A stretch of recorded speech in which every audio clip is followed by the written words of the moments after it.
Hello and welcome to Top Deck Tutors. I'm Kevin and today I'm going to be taking you through a construct deck tech for MTG Arena. We're going to talk about how to build it, the cost of it in wildcards, and we're going to talk about the different strategies you should employ while playing this deck. As you may be aware, Aether Revolt and Kaladesh are coming to Arena, and with them come a lot of free cards for the users. Each of the 15 cards shown on screen will be given to us as a full playset.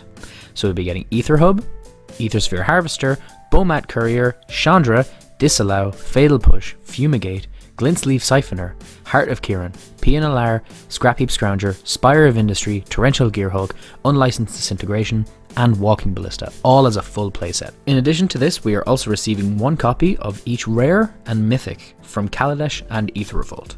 We are also getting 2 copies of each Common and Uncommon, because the Arena developers seem to want the entire standard experience brought to people, and they don't want to have to break the economy in order to make sure that everyone has all the access to the best cards. So what do we do with this information? Well, we're going to build a deck with as many cards from here as possible. We're going to use Aether Hub, Aethersphere Harvester, Bomat Courier, Fatal Push, Heart of Kiran, Scrapheap Scrounger, Spire of Industry, Unlicensed Disintegration, and Walking Ballista, either in the main or sideboard. So without any further ado, let's get into the deck tech proper. And because we are a Magic deck, in 2018, we're running 4 copies of Karn, Scion of Urza. Now there might be some arguments against running the full playset, particularly because he's a 4-drop, and we're something of an aggro deck. While we can use him to get card advantage with our +1 and our -1, allowing us to net a fair few cards off the top of our deck, we're also going to be using his minus because we make 0/0 constructs, and that's very, very valuable for this deck, as you'll see shortly. And while he is taxing on our wildcards, requiring full form mythic wildcards, I do feel like the optimized version of this deck needs 4 Karn, or at least 3. So now that we know we're running a full playset of Karn, what else are we running? Well, now it's time to talk about our 3 copies of Walking Ballista. He's good in everything, he's good here, he's a standard all-star, and we don't have to pay the 10 to 12 euros for him. We can just spend 0 wildcards on them because Wizards are giving us a full playset. Just an all-round all-star, whether you're casting him for 4, for 2, for 6. If you're casting him for 10, you're still very happy to see a 5/5 Walking Ballista come down. And late game, just stacking counters on him and removing X1s is very, very valuable. We've had to include at least 3 of here. Some lists might look at using the full playset. We had a hard time making room for some of the better constructs available in this format, so Walking Ballista gets a 3 of. Speaking of good constructs, let's talk about 4 Bomat Couriers. For 1, he's a 1/1 with haste, and when he attacks you exile the top card of your library. For red, you can discard your hand to get the cards exiled with him. Now, he is very, very valuable in this deck. Now, he's very good for us. He's got the power to give us a little bit of a refill. He gives us some cards late in the game. We find that we've emptied our hand of our 2, 3, and 4 drops, and Bomat Courier can just help us to refill, and he'll give us those 3 or 4 cards he was holding. Now, it's really nice when Bomat Courier gets in, but as you'll see in the land section, we have a nice combo with Bomat Courier that allows for a really nice turn 1 play. We also run 4 copies of the best construct, Metallic Mimic. Now, while he doesn't actually have the construct creature type, he's a construct in every way that matters, and he makes our other constructs very important and makes some that are just outside the range of playable, very playable. Now, on that note, he lets you choose your creature type, so naturally we choose construct, and each construct that comes in after him comes in a little bit stronger. And we're running a full playset because when we see them stack, we're going to see a very cool line of play. Unfortunately, this brings me to one of the most unfortunate things I discovered in my deck building. I really, really wanted to make Mishra's Self-Replicator work. But he's an assembly worker, and for some reason, not a construct. So I was thinking, if assembly worker copies can come in as 3/3s, they would at least be playable. And with some of our artifact creatures that reduce the cost or buff them, I would have thought that we could have made room for the Self-Replicator if he was a construct, janky as he may seem. But unfortunately, seeing as he's an assembly work, I don't want to have to put our Metallic Mimics on double duty. I just can't. So let's talk about Scrapheap Scrounger. We're running 3 of this 2-drop. This 2-drop 3/2 that can't block and can come back from your graveyard by exiling another creature. Now, unfortunately, he can't block, but he can crew a Heart of Kiran. He's very annoying against control, but he usually trades down to aggro matches, so we're only running 3 of and not the full 4.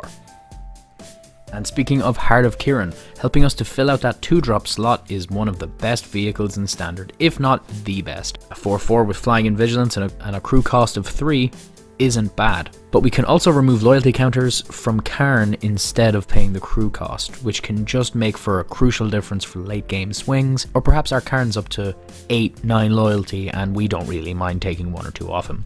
Now we don't want to see it come up all the time, as not all of our creatures can crew a Heart of Kiran by themselves. That's a problem, so we're only running 2 of. But let's talk about our first uncommon. We have 3 copies of Foundry Inspector. Now like I said, you're going to get 2 of every common and uncommon wildcard when the Kaladesh update hits. So for now, this is only going to cost you 1 wildcard, just to get up to that 3 of. Now he's a 3 mana 3/2 that lets artifact spells you cast cost 1 less. Very, very valuable. Play a Bomat Courier for free.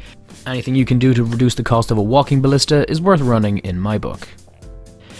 But after that, we're also running 4 copies of Chief of the Foundry. For 3 mana, you get a 2/3 that gives other artifact creatures you control +1/+1. And pro tip, every single one of our creatures is an artifact creature. This makes Bomat Courier a 2/2, allows some of our smaller creatures to crew Heart of Kiran, and also works really well with Metallic Mimic. So we made run for the full playset of Chief of the Foundry. That 2/3 body is really good against aggro, and so we can't go any less than 4 of.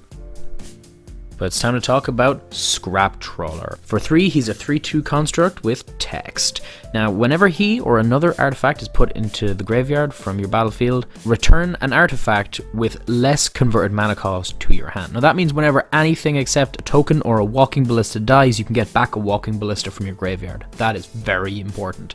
You're going to find yourself in positions where you're swinging with Bomat Courier and you keep getting more cards, and your opponent does not want to block because they don't want you to get that Walking Ballista back. And putting your opponent in these catch-22 situations is very important. Now other than that, he's just a 3 mana 3/2 and doesn't have anything else going for him, so we're only going to run the 2 of, but he definitely earns his spot. But now it's time to talk about our Silver Bullet.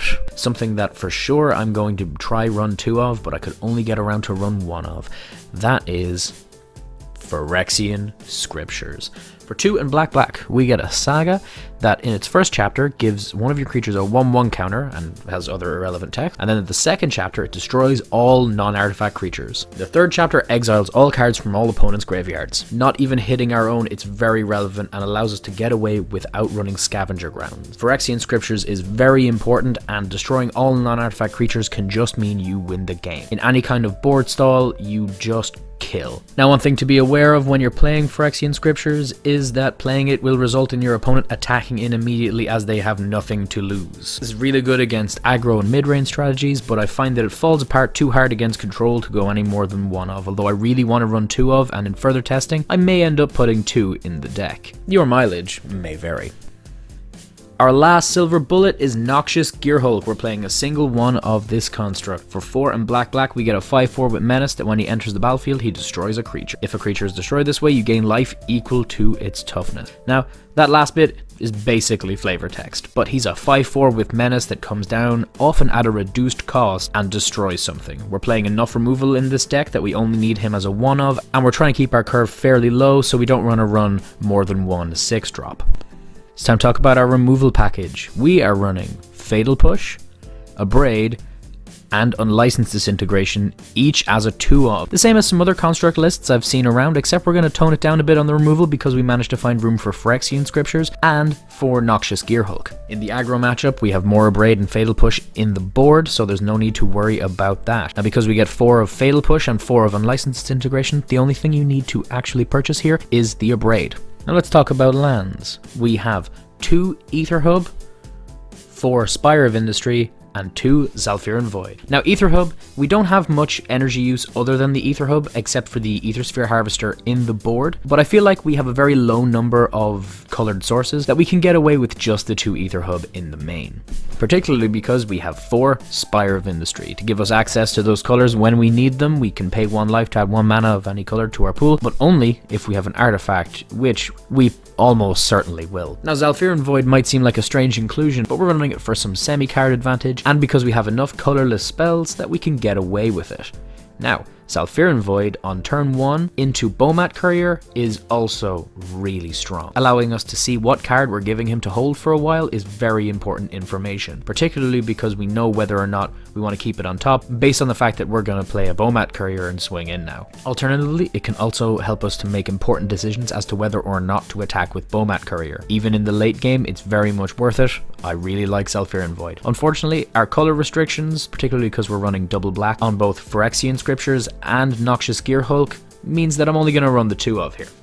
Now, in addition to that, we're also running 2 copies of Inventor's Fair, which is very important, allowing us to tutor up our Walking Ballista in the late game, or tutor up something that's going to make a big difference, like a Noxious Gearhulk. Very, very important. Now, it's legendary, so we're only running 2. We're also running 2 Field of Ruin. We can afford to mainboard it because of the amount of colorless spells that we have. It's an important tech against a lot of decks, and we don't need to keep it in the sideboard. In addition to our utility lands, we also have some lands that are here for fixing and fixing only, such as 2 copies of Canyon Slough and 2 copies of Dragonskull Summit, just allowing us to fix some of our mana, as well as the fact that Canyon Slough can afford us some card advantage sometimes, and has the basic land type which really helps out Dragonskull Summit. We are running 2 mountains and 5 swamps. But let's talk about the sideboard. 1 copy of Fatal Push just to shove in against the aggro matchup. We're running 2 copies of Abrade against specific decks that rely on things like God Pharaoh's Gift. We are running 4 copies of Duress for the control match, where we side out our Fatal Pushes and our Unlicensed Disintegration for Duress just to get things out of their hand so we can get in for damage. And we run 3 copies of Vraska's Contempt because Vraska's Contempt. Now, in addition to this, we're also running 3 copies of Aethersphere Harvester in the board to shore up against the aggro matchup. We probably take out a Scrap Trawler for these, but it does depend on your match. And we're also running 2 copies of Chandra's Defeat, which is important tech against red decks, be it Glorybringer, Chandra, you name it. If it's red, we're going to defeat it. But that's it for the deck. We have a total wildcard cost of 6 Mythic, 15 rare, 11 uncommon, and 4 common. Now that's including the land base. Most of our wildcards come from the land base and the sideboard. If you're just playing in best of 1, or if you don't feel like you need as much of a rare intensive land base, you can get away with significantly less. But for what is sure to be a moderately competitive deck, I'm sure you can do much worse than this. And that's it for today's deck tech at Top Deck Tutors. If you like this deck tech and you want to see some more content from us, if you want to see our weekly show and tell content, or if you want to keep up to date with our podcast, subscribe here and you'll get updates. We post them to YouTube. I've been Kevin from Top Deck Tutors. I'm passing priority to you. Good luck and have fun.